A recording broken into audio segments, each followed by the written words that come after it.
Perhelatan pemilihan kepala desa serentak di Kabupaten Morowali, Sulawesi Tengah akan dilaksanakan dalam waktu dekat. Berbagai persiapan telah dilakukan oleh para calon yang akan ikut bertarung memperebutkan kursi pimpinan di tingkat desa.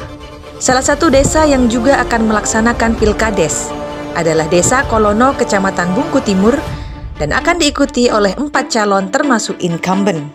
Namun, dari keempat calon kepala desa, ada 1 calon yang disinyalir tidak memenuhi persyaratan untuk mengikuti pertarungan tersebut. Hal itu diungkapkan oleh salah satu warga Desa Kolono yang juga merupakan mantan Ketua DPRD Morowali, Irwan Arya, saat mengunjungi kantor Dinas Pemberdayaan Masyarakat Desa, Pemberdayaan Perempuan dan Perlindungan Anak Kabupaten Morowali, Jumat 28 Juli 2023. Irwan mengungkapkan, calon kepala desa yang juga incumbent dianggap tidak memenuhi syarat sesuai dengan peraturan yang berlaku karena pernah diancam hukuman pidana di atas 5 tahun meskipun vonis yang dijalani hanya 1 tahun. Dalam persyaratan calon kepala desa yang termuat dalam Peraturan Bupati atau Perbub nomor 21 tahun 2021 kata Irwan, dan Peraturan Daerah nomor 5 tahun 2020 serta Peraturan Daerah Perubahan nomor 2 tahun 2023, semuanya tidak sesuai untuk pelolosan salah satu calon kepala desa. Mengenai permasalahan itu, lanjut Irwan, ia dan beberapa warga juga sudah berkonsultasi dengan Kepala Bagian Hukum Setkap Morowali, Bahdin Bait, di mana ia mengakui memang terdapat pelanggaran yang cukup fatal. Kejanggalan lainnya menurut Irwan adalah calon kepala desa Kolono yang merupakan incumbent pernah menjalani hukuman pidana kurungan dengan putusan inkrah dari pengadilan, namun yang bersangkutan masih tetap menjalankan tugasnya sebagai kepala desa tanpa ada pemberhentian. Ia berharap agar penegakan hukum berkeadilan dijalankan, dan salah satu calon kepala desa harus digugurkan karena tidak sesuai dengan peraturan yang berlaku. Ya, Pak Irwan, tujuan datang ke kantor BPMP 3 ini terkait apa dan ini berkonsultasi masalah apa? Saya Irwan Esos bersama rekan-rekan semuanya dari masyarakat Desa Kolono. Kami hadir di sini di Dinas Pemberdayaan Desa untuk menyikapi dan menindaklanjuti. Kami punya laporan atau gugatan tentang pemilihan kepala desa Kolono, di mana ada salah satu calon di antara 4 calon yang terdapat dalam persyaratannya tidak memenuhi syarat karena pernah diancam pidana 5 tahun lebih. Terdapat pelanggaran yang cukup fatal menurut kami, dan kami sudah melakukan gugatan baik ke panitia calon kepala desa yang ada di Desa Kolono, Kecamatan Bungku Timur, Kabupaten Morowali, maupun ke Dinas Pemberdayaan Desa yang ada di Kabupaten Morowali. Dan kami juga sudah meminta pandangan hukum pada Kabak Hukum, Pak Bahdin, itu telah menyatakan juga bahwa itu terdapat pelanggaran yang cukup fatal.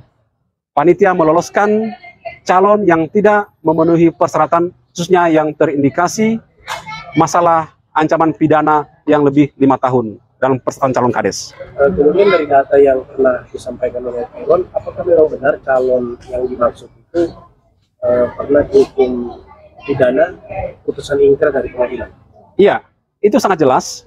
Sudah putusan ingkrah yang kami gugatkan ini pada permasalahan kasus pengerusakan itu yang dijalani vonisnya 1 tahun, sehingga sangat jelas ancaman pidana yang tertuang dalam salah satu persyaratan dalam SKCK yang dikeluarkan oleh Polres Morowali.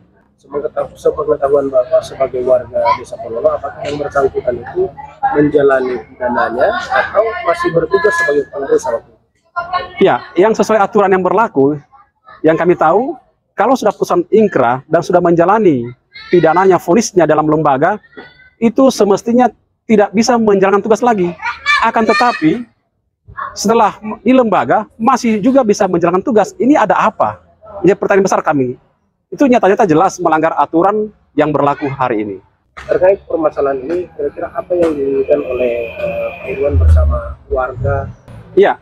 Harapan kami, penegakan hukum yang berkeadilan, yang tidak sesuai dengan persyaratan dalam pencalonan kepala desa Kolono, Kecamatan Bungku Timur, Kabupaten Morowali, itu wajib digugurkan karena tidak sesuai dengan aturan dalam persyaratan pencalonan.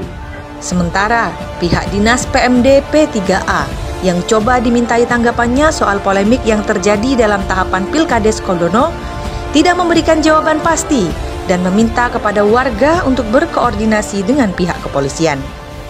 Jadi begini, ini kan sudah jelas aturannya.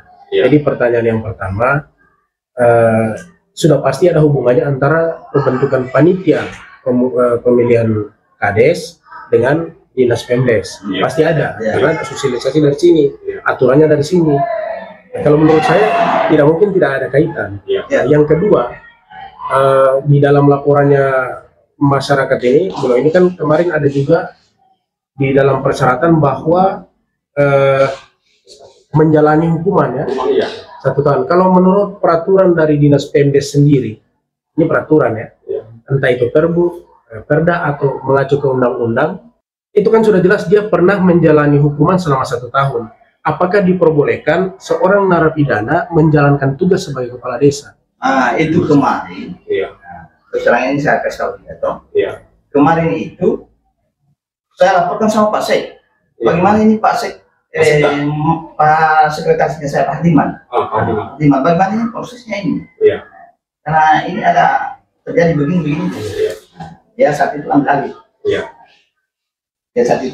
Jadi kalau persoalan ini bukan saya mau lepas tangan, karena memang itu kan jabatan saya dekat di situ, tapi kan saya ada pimpinan. Pak Hardiman saat itu yang tangani. Oke, silakan. Jadi Pak Sek kemarin itu dia tahu bagaimana sampai seperti yang kita lihat.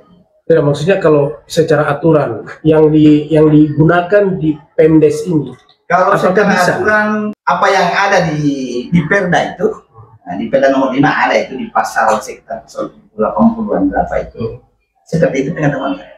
Berarti apakah boleh dia melaksanakan tugas ketika menjadi kalau kita sudah baca itulah pengetahuan saya. Saya butuh pernyataan pasti dari pihak Pemdes ini maksudnya, karena supaya ini kan untuk publikasi. Nanti kita lihat di Perda itu toh. Dan apa yang ada di Perda itu? Di Perbu. Di Perda, di Perbu, di PP 43 ada itu pasal 15. Iya, saya sudah lihat. Anda kan sudah baca. Tidak, maksudnya kita butuh pernyataan dari tidak, pernyataan saya itulah apa yang kita baca di Perda.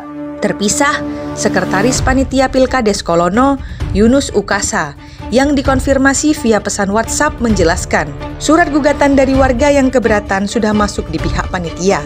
Dalam hal ini, kata Yunus, panitia melakukan verifikasi berkas pada tanggal 7 Juli 2023 di Sekretariat Panitia dan meloloskan keempat bakal calon berdasarkan peraturan yang termuat dalam Perda nomor 5 tahun 2020 dan Perda Perubahan nomor 2 tahun 2023 pasal 26 huruf G dan H. Menurutnya, pemahaman panitia dalam isi pasal tersebut bahwa putusan pengadilan mengatakan bakal calon tersebut pernah dipidana lebih dari 5 tahun berdasarkan putusan pengadilan.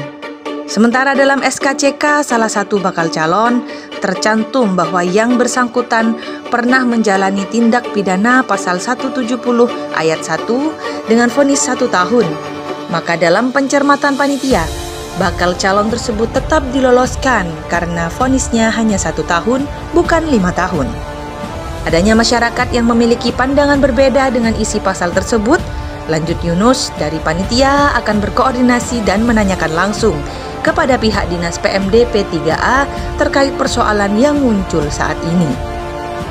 Dari Kabupaten Morowali, Sulawesi Tengah, tim Expose Update melaporkan.